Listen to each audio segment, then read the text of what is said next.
यहाँ पे जी हमने कटिंग कर दी है नींबू की, और मैं इसमें थोड़ा सा नमक जो है वो हंसते ज़रूरत छिड़का देती हूँ। तो ये थोड़ा सा नरम डब्बी लिया उसमें डाल दूँ, पहले डब्बी में डाल के रखते हैं ना, लिया।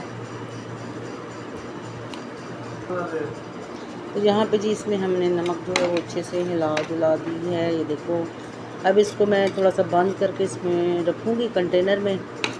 तो उसके बाद जो है ना, फिर जब ये पानी छोड़ देगा, तकरीबन इसको 24 घंटे के लिए ना छोड़ देंगे, इसका पानी शानी निकल जाए, फिर इसको डालेंगे अचार में।